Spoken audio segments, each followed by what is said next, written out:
YS Vivekananda Reddy గారి 74th birthday. ఈరోజు ఇప్పుడే సమాధి దగ్గర నుంచి వస్తున్నాము. అక్కడ నిల్చొని ఉండగా ఏయో తలంపులు వస్తున్నాయి, ఐడియాస్, గుర్తులు, జ్ఞాపకాలు. స్పష్టంగా గుర్తొచ్చేది మాత్రం మీకు పులివెందుల్లో ఉన్న వాళ్ళకి ఇది అర్థమవుతుంది. ఇంతకుముందు మేము రాజారెడ్డి స్ట్రీట్లో ఉండేవాళ్ళం. అక్కడ ఒక పెద్ద ఇల్లు ఉంది, దాని పక్కనే స్టేట్ బ్యాంక్ ఉంది. స్టేట్ బ్యాంక్ అనుకుని ఒక చిన్న సందు ఉంది. ఆ సందులో బంధువులు అందరు చాలా మంది ఉన్నారు.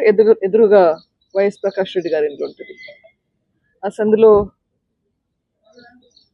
క్రిస్టఫర్ గారు, అమూలు ఫిలిప్ గారు, భాస్కర్ గారు ఒక సైడ్ అయితే, ఇంకో సైడు ప్రతాప్ రెడ్డి గారు, మనోహర్ రెడ్డి గారు ఉండేవారు. అవినాష్ మాకంటే ఒక 10 సంవత్సరాల దాకా చిన్న.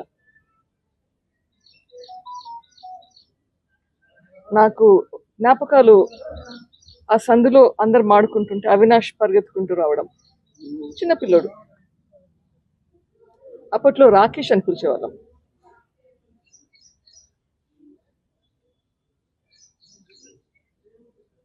హాలిడేస్కి ఇంటికి వచ్చినప్పుడంతా అమ్మ నాన్న ఖచ్చితంగా అందరి ఇళ్ళకి పోయి అందరినీ పలకరించి రమ్మని చెప్పేవాళ్ళు.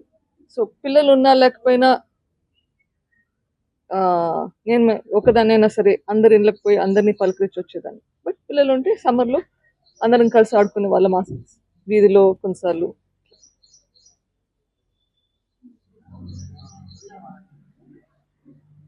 ఆ రోజు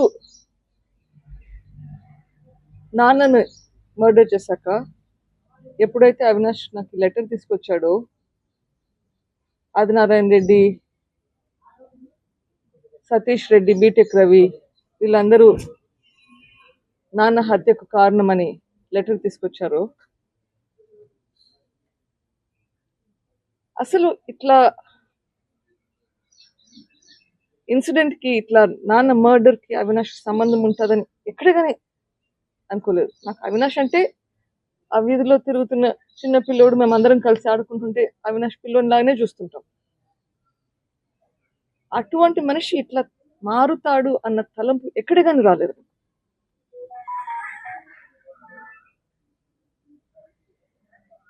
ఇప్పుడు లాస్ట్ 3-4 రోజులుగా జరిగే సంఘటనలు చూస్తుంటే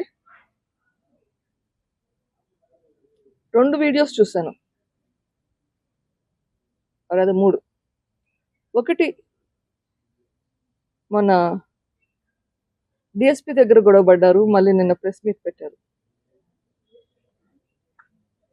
దాంట్లో డిఎస్పీతో అంటున్నాడు, మీరు ఫేవరెటిజం చూపిస్తున్నారని, అంటే పక్షపాతం చూపిస్తున్నారని. నిన్న అంటున్నారు ఏంటి,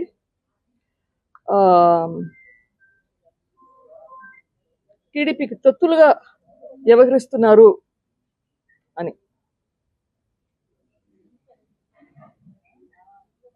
అది వింటుంటే మళ్ళీ ఇంకా కొన్ని జ్ఞాపకాలు.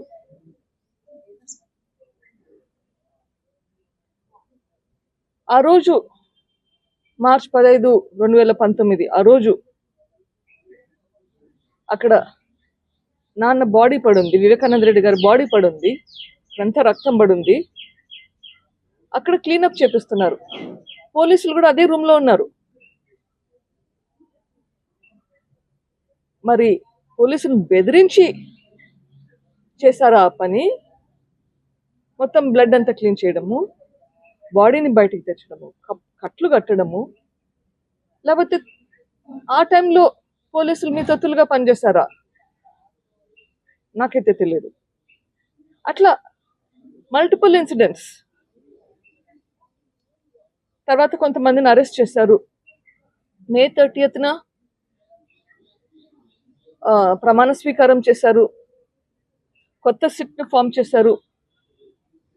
తర్వాత ఎవరినైతే అరెస్ట్ చేశారో వాళ్ళందరినీ రిలీజ్ చేశారు. ఛార్జ్ షీట్ ఫైల్ చేయలేదు. మీరు వైఎస్ఆర్సీపీ గవర్నమెంట్లోకి వచ్చాక అనుమానితుల్ని రిలీజ్ చేసేసారు. తర్వాత చూస్తే సెప్టెంబర్లో అనుమానం అవినాష్ భాస్కర్ రెడ్డి శివశంకర్ మీదకి వెళ్తుంది. ఇప్పుడు ఆ పోలీస్ ఆఫీసర్లని పనిచేయకుండా చేశారు, వాళ్ళని పంపించేశారు. స్టేట్ డిస్ట్రిక్ట్ నుంచి కొత్త టీంని తెచ్చుకున్నారు, సిట్ మార్చేశారు. మరి ఆ టైంలో తొత్తులుగా పనిచేసి చేయలేదు అని చెప్పి మార్చారా, తొత్తులుగా పనిచేసే వాళ్ళని తెచ్చుకున్నారా? ఏంటిది? ఏంటి థింకింగ్? ఇక్కడ ఈ టైంలో ఏదో నడుస్తుంది, ఇట్లయితే న్యాయం జరిగేలా లేదని చెప్పి హైకోర్టుకి వెళ్తే మీరు మీ కేసును వాయిదా తీసుకున్నారు. అప్పుడు హైకోర్టు జడ్జి గారు ఇక్కడ ఏదో జరుగుతుంది అని గ్రహించి ఈ కేసును సిబిఐకి ట్రాన్స్ఫర్ చేశారు. సిబిఐ వాళ్ళు వచ్చి పనిచేస్తే ఒకసారి సిబిఐ వాళ్ళ సామాన్ కూడా ఆ జైల్లో గెస్ట్ హౌస్ నుంచి పడేశారు. అప్పుడు పోలీసులు మీ తొత్తుగా పనిచేస్తారా? తర్వాత సిబిఐ వాళ్ళ మీదే కేసులు పెడతారు.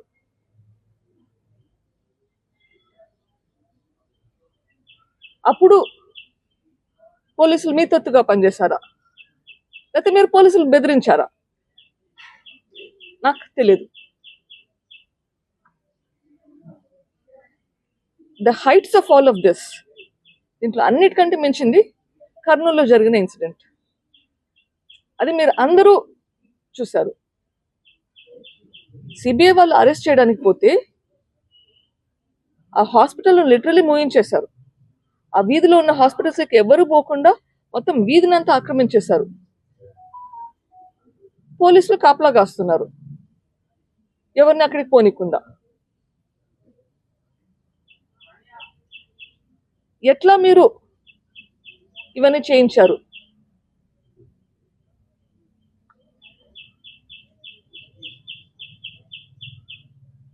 వీటికి అన్నిటికీ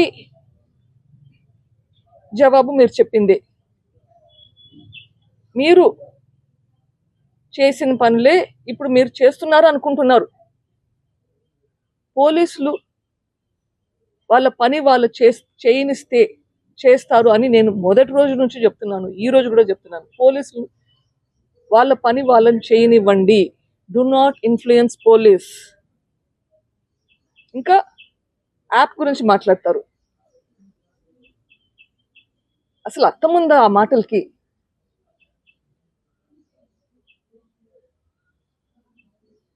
this no point actually talking about lot of those things. ఎక్కడే కానీ ప్రభుత్వం పైన, అంటే కూటమి ప్రభుత్వం పైన వివేక హత్య కేసు పైన ఒత్తిడి తేవడం లేదన్నది వైసీపీ శ్రేణుల ఆరోపణ. వైసీపీ శ్రేణుల ఆరోపణ నేను కూటమి ప్రభుత్వంపై ఒత్తిడి తేలేదని.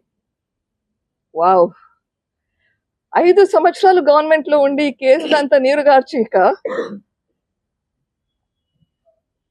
ఎక్కడ చేయాల్సిన అరాచకాలన్నీ చేసి అందరినీ విట్నెసెస్ ని థ్రెటన్ చేసి ట్యాంపర్ చేసి ఇప్పుడు కూటమి ప్రభుత్వం ఎందుకు చేయట్లేదని అడుగుతుందా? ఇన్వెస్టిగేషన్ సిబిఐ చేస్తున్నారు.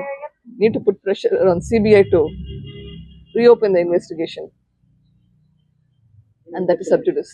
మేడం, ఒక క్వశ్చన్. సిబిఐ విచారణ ఇప్పటికే ముగిసిందంటూ కూడా సిబిఐ సుప్రీంకోర్టు నివేదిక ఇచ్చింది. అంటే ఈ నివేదికలో ఈ దోషుల వివరాలను పూర్తి స్థాయిలో పొందుపరిచారా, లేదంటే విచారణ పూర్తి జరగాల్సి ఉందా? ఇది సబ్ జుడిస్, ఎక్కువ మాట్లాడకూడదు దాని గురించి. బట్ సిబిఐ కోర్టు అడిగిన క్వశ్చన్ కి సిబిఐ సమాధానం చెప్పింది దట్ మా తరపున we have completed investigation, but మీరు ఏమైనా చెప్తే కనుక we are open to instructions. CBI విచారణలో పూర్తి స్థాయిలో ఈ అంశాలన్నీ పొందుపరిచారని మీరు భావిస్తున్నారా? ఇంకా ఇన్వెస్టిగేషన్ చేసేది బాకీ ఉంది అని చెప్పి నేను ఒక పిటిషన్ పెట్టాను. దాని మీద నేను డిస్కషన్ నడుస్తుంది కోర్టు. ఇప్పుడు జరిగిన విచారణ మీద సంతృప్తి ఉందా? సిబిఐ కానీ తర్వాత ఇన్కంప్లీట్ అనే నేను పెట్టానమ్మా కోర్టులో పిటిషన్. అంటే సంతృప్తి లేనట్లే కదా. తరచుగా ఇన్సిడెంట్లు జరిగినప్పుడు మాత్రమే సునీతకు ఈ వివేక హత్య కేసు వ్యవహారం పైన మాట్లాడతారు. మిగతా సమయాల్లో అసలు దాని గురించే పట్టించుకున్నటువంటి వాదన ఉంది. సుప్రీంకోర్టులో 15 కేసులు ఉన్నాయి, హైకోర్టులో 6 డజన్ కేసులు ఉన్నాయి. ఎవరమ్మా ఈ ఫాలోఅప్ చేసేది? ప్రతి సిబిఐ కోర్టులో వాయిదాలకి అక్యూజ్తో పాటు నేను కూడా అటెండ్ అవుతున్నాను. పనిష్మెంట్ వాళ్ళకా నాకా? సుప్రీంకోర్టుకు అటెండ్ అవుతున్నాను, హైకోర్టుకు అటెండ్ అవుతున్నాను. ప్రతిసారి మీడియా ముందు వచ్చి మాట్లాడాల్సిన అవసరం లేదు, మాట్లాడకూడదు కూడా. చేయాల్సిన పని చేస్తూనే ఉన్నాం. లాయర్లతో సంప్రదించి ఏమేమి చేయాలి నెక్స్ట్ అన్నది ఆలోచించి కంటిన్యూస్గా ఆ వర్క్ బ్యాక్గ్రౌండ్లో నడుస్తూనే ఉంది. 6 ఏళ్ళు అయిపోయింది, ఇంకెంతకాలం పడుతున్నది?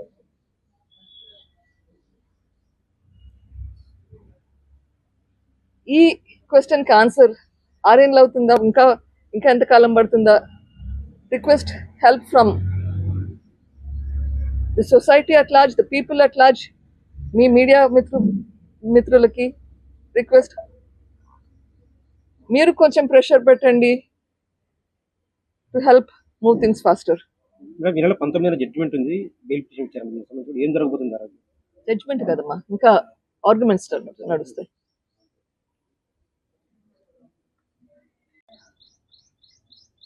క్రైమ్ హ్యాస్ బీన్ డన్, ఒక మర్డర్ చేశారు. దీని వెనకాల ఉన్న మనుషుల్ని ఖచ్చితంగా జైలుకి పోతే కానీ, అది మనకి ఎంత క్లోజ్గా ఉన్న మనుషులైనా సరే, for the betterment of the society this has to be done. మన న్యాయం ధర్మం అన్న దాని విలువ ఉండాలంటే ఇది జరగాల్సిందే. ఈరోజు సుప్రీంకోర్టులో 15 కేసులు ఉన్నాయి, హైకోర్టులో 6 డజన్ కేసులు ఉంటాయి, సిబిఐ కోర్టులో ఒక 3 కేసులు ఉంటాయి. ఈ పోరాటం జరుగుతుంది. న్యాయం ఖచ్చితంగా will come. Justice is delayed but will not be denied. ఖచ్చితంగా మనకు న్యాయం జరుగుతుందన్న నమ్మకం ఉంది. తప్పు చేసిన వాళ్ళకి శిక్ష పడుతుంది.